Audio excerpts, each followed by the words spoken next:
Today is International Design Day, and that is a global initiative established by the International Council of Design, and it's celebrated every April 27th and dedicated to the making the case for designers' essential role in society, culture, and the human experience.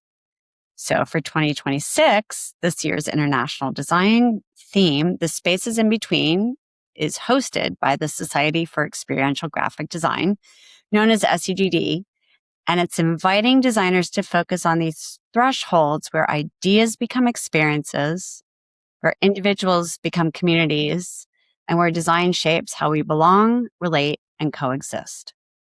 Why the spaces in between matter. I'm Cybelle Jones, CEO of SEGD, the Society for Experiential Graphic Design, and we are a multidisciplinary global community of professionals who design experiences that connect people to place. So the theme of the spaces in between is really at the heart of what we at SEGD do and are excited about. And it's my absolute genuine pleasure to introduce someone who is thinking about experience design, and he's pushed my own way of thinking. And also, I'm just a huge admirer of his work, a big fan. Our guest today is someone who has spent nearly 2 decades quietly reshaping how we think about what experience design is actually for. David Schwarz is the co-founder and creative director of Hush, a globally recognized design agency working at the intersection of architecture, placemaking, digital technology, and data-driven storytelling. Since founding Hush, David has led transformative projects for some of the world's most demanding clients: Nike, Goldman Sachs, Google, Meta, Equinox, Uber, Related, and JFK. So David, welcome. I'm really looking forward to this one. And I'm going to start the conversation around the theme that we're talking about and about the work. So you have written and spoken about the idea that what actually works in experience design is not spectacle. And I love this because you have done spectacle. So I'll just put that out there.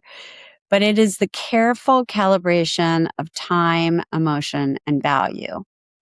And when you encountered this theme, when I sent this to you, the spaces in between, what landed for you about that? And how does it connect to what you've been working on in your own thinking? Yeah, I had an emotional response to hearing that theme, and I had to unpack why that happened. And it was a lot about, our world of experience is sometimes not so overt.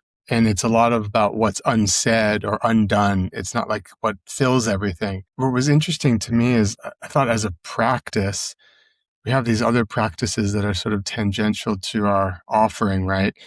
Like an architecture practice. And when you look at the sort of deliverables of that practice, it's quite about what's on the page. This line is a wall. This is a section view, and it's very explicit because it has to be built. But it's always funny to me how these deliverables, these visualizations, that describe the built environment just don't have capacity to talk about the many other things that are unseen or unheard or unfelt. It's like it doesn't have the layers, if you will. But we all know in those spaces, once created, there's so many more layers of experience that exist simultaneously, and sometimes even more resonant than the pure built environment around you. So I don't know. I've always thought about that. It's always been sort of like how limiting some of the practices are in terms of being able to describe what things are really like and felt like. And so it's kind of been like the calling card of our whole business, if you will. It's like, and the struggle to figure out how to describe those things to stakeholders before something actually exists in reality. I think we've had conversations last year back and forth a little bit about designing for pause and ensuring that space is there. So I love this philosophy of reduction as well as addition. You draw a distinction between spaces that are visited and spaces that are inhabited. and between that kind of one-time guest and these decades-long stakeholders. And that feels really radical, like a reframing of what experience design is actually designing for. So can you unpack that a little bit? Yeah, I mean, I think in a weird way, that's a little bit of the journey of the firm, right? So it's a personal journey, um, in the sense that we used to do a lot more in the one-time visitor, like the Mhm. big show, the big impressive moment, and then who cares what happens to people or the space afterwards. And it's a sort of liberating area of the discipline, right? It's you kind of do a lot and you have to capture attention for a moment, and that's great. But I think as our firm evolved and I got older personally, you realize that some of the most important spaces in our lives are the ones that you maybe don't spend tons of time in at a sitting, but they're somehow part of the things you do in small time slices, but over and over and over again. And they become like a place that's of ritual. And in a way that becomes like this idea of inhabiting something where you have to live in it. And maybe it's slightly different for you every time you're there, but it's kind of there to reinforce a particular mindset or purpose or way of thinking or a certain feeling you're trying to capture. So and then, the pragmatic application is really thinking about, places where you constantly go for travel or commute or where you go to work. These aren't places where spectacle reigns every time you enter them. It's a place where actually kind of is quiet, but it's that quiet minimalism repeated that gives this sort of, I think, concept of inhabiting a space that has deeper meaning over repetition. That's kind of how it is. I love that. I have a pact with myself. So I have a place I go to near the Chesapeake Bay, which is across the Mhm. bridge. Uh-huh. And I heard people that live over there say, when I'm across the bridge, I don't do X, Y, and Z. So I've like forced myself as soon as I'm crossing the Bay Bridge, I don't make phone calls. I have a playlist that I don't listen to at home. And that way I give that space like a very special, it has special meaning and it allows me to really decompress. Um, so it is interesting how we build those rituals. In the country, I go to a place like every time I'm there. It's not a grand place, but it's simple. But I go there almost the same time of day every day I'm there. But I go 365 days a year, over the course of a year. Yeah. And Yeah. so the space itself isn't particularly special. I mean, it's nice, but but by going for 5 or 10 or 15 minutes each time, seasonally, temperature, sun, angle, shadow, light, Yeah. sound, nature, birds, no birds. It's this record of experience. And there's something that's the same about it, literally the place, geographically, but much of it is not the same. So I like that one constant, but then there's all these other variables that sort of give a sense of passage of time and engender certain other feelings. Yeah.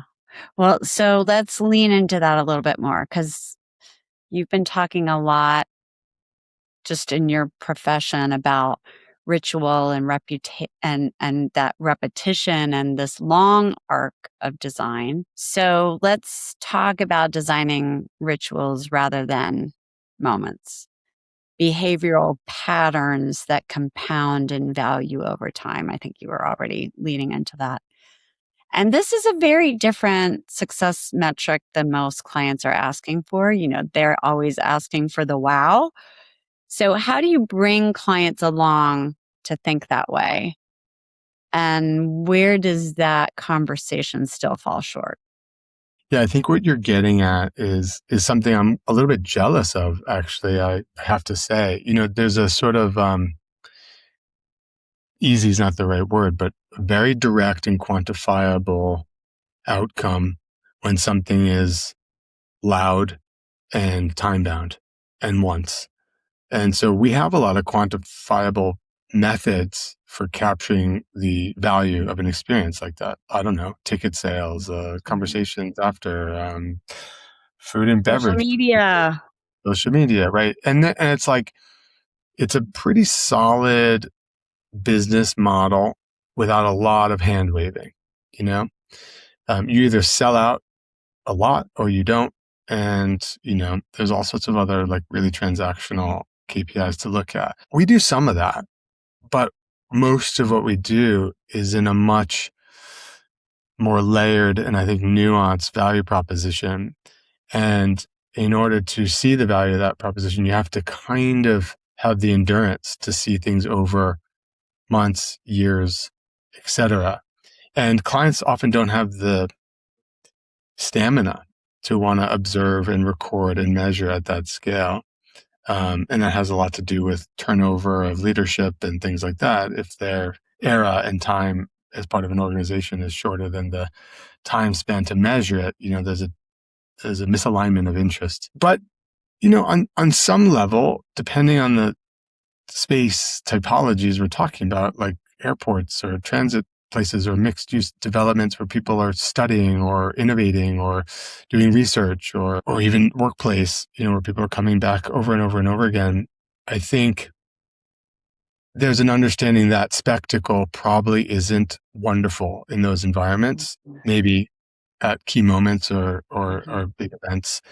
But in general, the value proposition is endurance. It's about ritual and enduring behaviors and patterns that are positive. Frankly, for me, it's like a more interesting psychological design problem. It's like it's attention and it's endurance. And those things are like the opposite of what the world is being fed right now. How do you keep people interested over the long haul, but not through spectacle, through small drips of interest and excitement and knowledge and things like that. So in a lot of ways, it just mirrors a little bit of like things I want to see in the world too. I'm just like less excited about spectacle and more excited about positive endurance, I think this is feeling almost counterculture to where we are in society right now and what you're describing. I mean, we are an industry obsessed with novelty, and you're making the case for repetition and slow accumulation of meaning when we have, very short attention spans. So, like, where does this come from? This instinct for you personally? Is this like a personal belief? Is this an experience? Is this a shift over time for you? I think it's a personal belief. I feel like I've always been a little bit of an old soul like that, or like technically, like I kind of like I'm always like questioning, hey, is this good for us? It's not that we're not very interested in immediacy and technology and the speed of what the world can provide now, and we've certainly done a lot of things that feel fast, immediate, attention grabbing, and all those things. I think that's natural. But it's like, where is the ballast of our interest? And, we get to explore some of the periphery around these, novel, fast paced experiences. But I think as a firm, we settle back into this sort of like desire to slow down, to go deeper, to want to know more, to want to invest more, to feel something that's less of a lightning strike and more of like a warm bath. I don't know if that's the right metaphor, because I think it's more nuanced to create those things. Like, it's very hard in this world to get people's minds to shift from the immediate calls to action in their pocket and, over their shoulder and in their environment, and actually get in a headspace that is that can go deeper. And I think that's a real trick. It's less of a trick in typical environments, houses of worship, Right. places of wellness. Those are places where you consciously go to seek that kind of experience. So it's a sort of like, no duh, right? But the trick is, how do those kind of feelings, how can they show up in unexpected places? as an almost surprise and a really a place of more depth and interest. Well, I think that's where the art comes into it. Because if everything's the same, if you're just Mhm. in one line, you notice the shift less. So thinking about the psychology of attention and of connection, Yeah. you write about designing that psychological journey, that it's not just an aesthetic one. And so the question is, what does it mean to design for human behavior rather than human perception? So we think about design as a practice about it's all about the aesthetic. Is it good design? We kind Mhm. of mean, does it look good? So I guess my question to you is, how do you go about that shifting, thinking about designing for human pers- behavior over perception? And then where does that distinction matter most in your practice? Yeah, I mean, I don't want to poo-poo aesthetics. I think if you look at our work, we're obviously fetishize beauty a lot, but that's not at the beauty doesn't need to undermine behavior and psychology. They can coexist. In fact, they often do, right? Yeah. We have a way of looking at the world. I mean, beauty is different to different people, but there's sort of some common and and valuable ways to approach anything that sort of have a similar effect. So I don't know. I mean, I got to go back a little bit, like thinking about my experience, like in life. I feel like I've always had this strange consciousness about people, and I've been very attuned to people for a long time. Doesn't mean I'm empathetic. It means I just am aware, sometimes to a fault, right? Where I feel like a lot of awareness about the way people exist together as a group in a room, body language, speech, pauses, behaviors. I'm very perceptive in that way. I guess this whole journey has been me trying to figure out how to apply that intuition and then go beyond intuition and actually understand it as science, and then go beyond science and be able to also rely on design intuition and sort of manage those two things together. There's a lot of great work in this way, the psychology of design, and we're far from experts on it. But I think we have a lot of credibility in pieces of the puzzle and how people actually do things in the world that we can assemble. We still apply some similar kind of typologies and ideas about ritual and narrative and build up that we know kind of consistently works.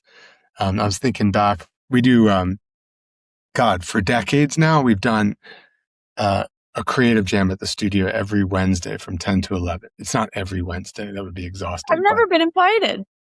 I, you're invited. Or outsiders not. It's like You're this is in, you're invited. No, actually, we'd love to have you. So, okay. so that's another after this. Okay. But, yeah, it's really like just giving the team space where they just need to show up and have a coffee and a bagel and listen and be inquisitive. But one of our strategists actually had a second life as one of the creative directors of Sleep No More. And she did a creative jam on like all the methodologies theatrically, experientially that were applied to a lot of Sleep No More's um, productions. And she would say what she would call onboarding, we would call transition or build up or whatever. But, it doesn't matter the nomenclature, but, you know, that was her description of saying, hey, we need people to show up to this space at a certain time. And in order for us to be successful, they need to leave their real world behind and enter, the world of our creation. And that was onboarding. And so, if you've done any of that kind of work, it's very similar. Yeah. It's sensorial change, it's darkness, it's taking away senses so that you are kind of cleansed of your baggage, and then reintroducing sound, image, light, space, form, people, theater, whatever, in a very, very methodical way, so that when you come back to the next full experience, it's been assembled like a puzzle in a really, really strategic way so that now I am totally in world. And when you think about it in plan, back to our questions like 10 minutes ago, Yeah. in plan, the onboarding of Sleep No More is, I don't know, a circuitous black Right. tunnel, but that's maybe what, like 30 by 20. It's 600 square feet of darkness. Yeah. In plan, it's really nothing, but experientially, perceptively, psychologically, it's so much. Even on plan, it's actually just a few lines.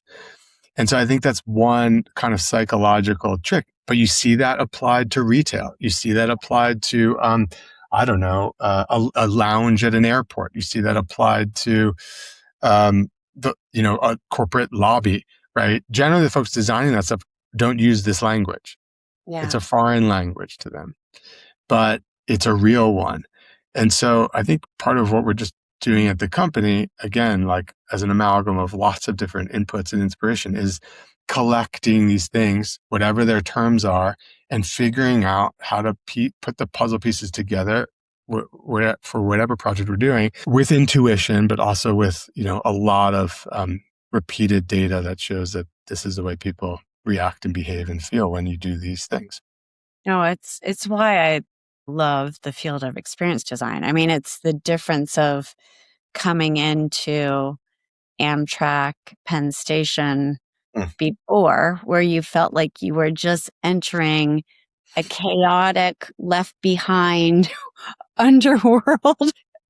Yep. And now you feel like, oh, okay, New York City might not be the worst place in the world to land. I mean, Yeah. Like or optimism versus pessimism. Like you're literally right. putting people on a fork in the road.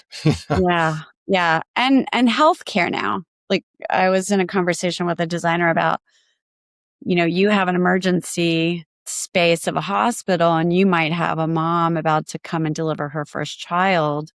Mhm. You don't want her to be up against someone who just was in a tragic car accident. And so, Mm. it's like we have the ability through our field of practice and these things that you say are invisible on a floor plan to transform that human experience at that moment. And it has nothing to necessarily do with the walls on the plan. I Exactly. even And call it. and then and so just to be real, how many conversations have you sat in trying to express that reality to people, but having it be incredibly hard to communicate value? Mm, yeah. And it's a discipline where you know it when you feel it, but until then, it's very hard to describe to somebody Yeah. unless you've had a shared experience in which you are taking it in and saying, "Oh, this is what's happening." Yeah. Um, so I find it there's a huge opportunity, and that's why we're here. I It's also agree. a big hurdle sometimes. And it's language too. I think our design language really grew out of, you have one extreme like architecture, and Uh-huh. then you have art, Yep. and art is always allowed to be, when you talk about art, it's feelings, right? It's in the Yep. abstract, and architecture is very concrete, and we live in the middle. Hmm. Um, and that makes it challenging until we have a shared language. I do feel the whiplash.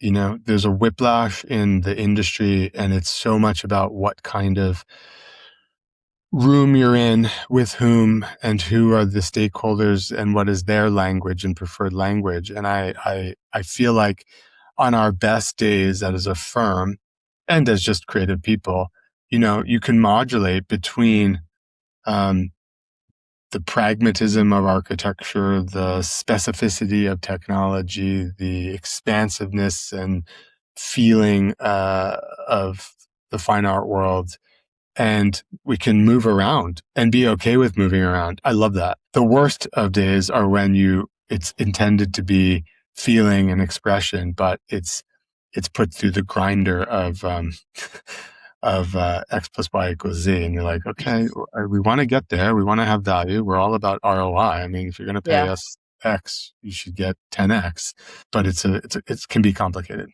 Yeah, especially for clients because, they also are being held accountable by other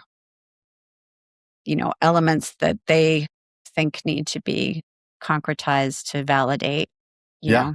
return Yeah. on investment. And so that's a big challenge for us. But certainly in this day and age, people choose to be somewhere now because of the experience they get. They don't have to go out of their house to get anything. So if they choose to go somewhere, in real life, it's because of the experience that they're having. So I do think that that validates the work. And I think you see that across industries, right? In transportation, in food and beverage, in hospitality, in workplace. Yeah, I mean, now that there are competitive experiences out there, just for the sake of saying, like an airport terminal, if you have a few to choose from that are pretty much the same geographically to where you want to go, people are making active decisions about what's just pleasurable, and I think that's like a really awesome Oh, yeah. to say. Airlines, clubs. I mean, look at what's Yep, happening with, yep, Capital One cafes. And yeah, yep, it's all yep. about experience. So I'm going back. I mean, this all connects back to this theme that asks us to think about spaces where connection actually happens. And that connection is often invisible. And many times it's often unintentional, right? I mean, we can't design how people are going to behave together in space. But in your experience, what is the design community most consistently getting wrong about that, about how human connection actually works? First, I think I have to qualify human connection, right? Like I can interpret that a bunch of ways. One is clear, like my connection to you as another human being. But we also explore things about my human connection to a brand or a team or an idea, a cultural theme, or maybe it's connecting people to a feeling. So I think there's a lot of ways to slice the idea of human connection. But I guess what I would say is uh, what I think most people are getting wrong in the design of human connection is that there's a there's a singular thing you can do to create that. And when I think about the spaces that are best for human creation naturally, way before we had technology and this and that and blah blah blah blah blah, just like the most basic of human spaces, um, it's not one thing. There's so many layers that provide opportunity to connect people, that put people in specific relationships to each other, that center people around something that's of value to all of them, that have areas of solace where people can connect in more intimate ways, but also big enough spaces where people can be as a group and connect together. So there's a lot of like thinking about like, let's do this thing and it's going to work and people are going to love it and da da da. I actually think like all the layering of opportunities is what we're about. It kind of goes back to our, our repeated experiences versus one big thing idea. But I think you have to design multiples. No, I agree. Because to me, also, it's funny you said layers because I was thinking layers. I also find that layers help because people are in different moods every day. You don't know what happened to them.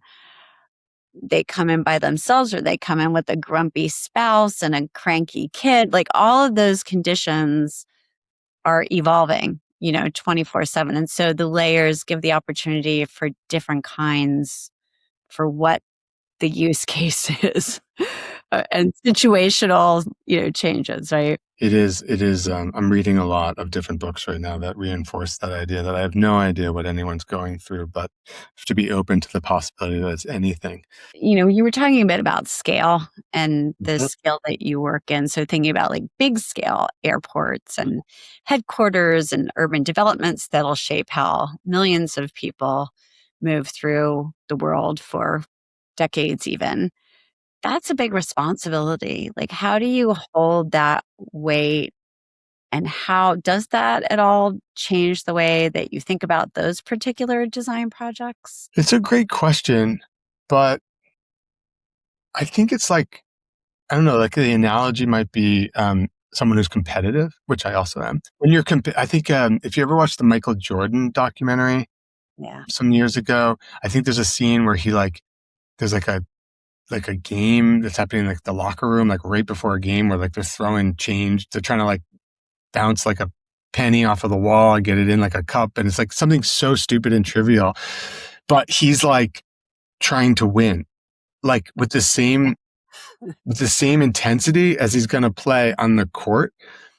And, I kind of feel like that's the same for us. Like even when we were just starting and designing like a auto show booth or something, not to diminish that, but 10 by 10 thing, maybe it sees hundreds of people at an event and then it's gone and no one cares anymore.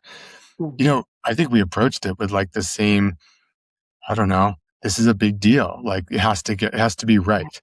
And that hasn't changed or gotten more frightening as things have gotten bigger. It's just like the scale of our kind of ambition is the same and we want it to be right. And I also think design as a practice is quite a scalable practice. You build methods and frameworks to like how to move through the process, and they change a little bit when things get bigger or more complicated or need to be more enduring. But ultimately, like it feels like it feels like the same building blocks. So it's just applying it to larger and larger scale. I mean, it probably makes us feel more valid and valuable and feel good when we know we are maybe changing things for the better for more people over more time. That's gratifying for sure. Yeah. We're living through this really a period of what I think is in some ways profound disconnection. Like we're algorithmically mediated, we're physically fragmented, and sometimes we're just emotionally exhausted. Like I'm always trying to balance being in the know and also like giving myself space to not be in the know, right? It's a daily challenge. So experience design sits right in the middle of that tension, I feel like. Do you feel that that our area of practice is rising to that moment? Or are we still mostly designing for attention rather than connection? What is your sense of where we are? I feel, and this is also hope, but I feel that we're kind of about to jump the shark on the attention seeking stuff. What data do I have to prove that? None. I have 2 data points that live in my house. I have a 16-year-old that came up right in the pocket of social and mobile and distracting algorithmic, everything. And he is getting tired of it. Yeah. And you can feel it's exhausting. And I have a 13-year-old that I'm paying a small sum to not have a phone, and he's not that unhappy about it. So there's a sort of like arc of like, I think pendulum swinging back to like, wait, this is like too much. I got other things to do, like anything. And then at the scale of the industry, I mean, we did a little work with Therma, like part of the bathing culture and bringing some like Scandinavian rituals and spaces. And you see the birth of a lot of these wellness and bathing spaces that are like people are seeking out to be. It's not about attention at all. It's about connection over time, and it's about incentivizing even the most speedy of New Yorkers to actually slow it down and not be competitive. So if you look at trend and you look at 2 very personal data points, it's not enough, but I get a sense that we're maybe leveling out a little bit, which is wonderful because I think that's where we should be. Yeah, I agree. I mean, my youngest daughter is a designer and she does not like using AI. She really doesn't think it's helpful at all. And I think that generation they're gonna push back. And I'm excited. I mean, I'm hopeful. And so we're gonna end, and then we have a fun lightning round, but we're gonna end on that topic of, I'm asking everyone in this series that we're sharing on International Design Day, what gives you hope right now? Not optimism for the industry, but just the real hope, something that you've seen or felt that tells you design is capable of kind of what we're asking it to do, or maybe as a society, what we need it to do. Oh, it's a great one.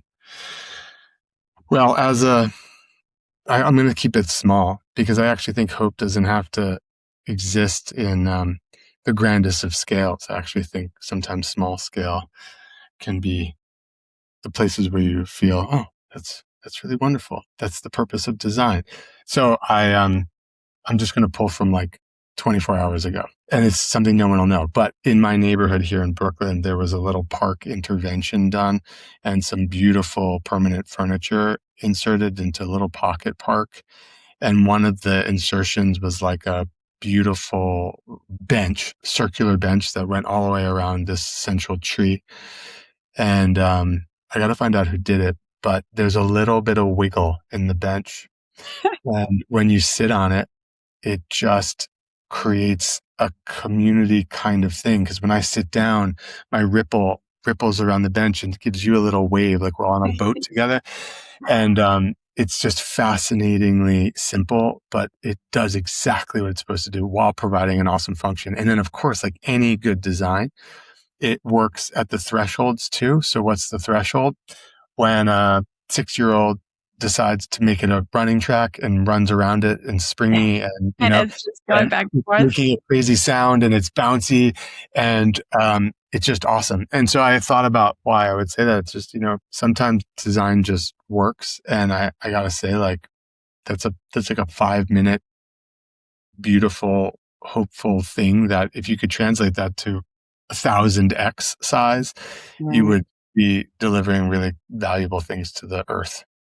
So we're going to wrap up with a fun lightning round before we close. So this is like instinct. So quick answers. Okay. Our first lightning question, a space, it can be physical, digital, or emotional, that you think is almost perfectly designed for human connection. No wrong answers, right? No wrong answers. A couch. I think kitchen table. So that's, we're just in different parts of the house. Same scale. We're in different parts of the house. Okay. A space that desperately needs a redesign. Arrivals hall at an airport. I was thinking DMV. That's too easy. Okay. A word you wish clients would stop using. Oh, innovation. I just had this conversation 2 days ago. Okay. A word that you wish clients would use more. Timeless. Spectacle or ritual? If you could only design one, you have to pick it for the rest of your career. Which is it going to be? That's easy. Ritual. Yeah. That was a gimme. Complete the sentence. Design fails when blank. It fails to inspire. Okay, next sentence. Design succeeds when it's remembered. Well, I'm going to remember this conversation. Every time we talk, it's so interesting and it always goes on I did have notes, so we weren't as off path as you and I usually are in our conversations or as obscure. But one of the things that I keep coming back to is that, your entire body of work around this premise that the quietest moments carry the most weight. I guess that's where you got your name, Hush. Is that true? I don't know. That's one of the ingredients. It was actually a call to action for ourselves, which was just keep quiet and do great work. And that's just like a simple motivation. But now it actually has more, I think, of an attribute to what we're actually designing. That's beautiful. Yeah, it's those spaces between the spectacle and the ones that people often pass through without noticing, which is a good thing because they aren't cussing that, it's a horrible space. And those are the ones that actually typically do the most work. So it's not just a design philosophy. It's really what it means to pay attention to another human being, which I believe that you do so beautifully, David. And I'm going to ask you to share some of your links so that people can see your work, because it just pairs so well. Like, I mean, you're a beautiful thinker, but your work is so moving and inspirational and kind and loving. And so on behalf of SEGD and the International Council of Design and the Global International Design Day, we just want to thank you for bringing this conversation here and for making it with such care, because that's the exact kind of thinking that this day wants to bring. So thank you, David. Thanks. This was awesome as usual, but thank you for having me.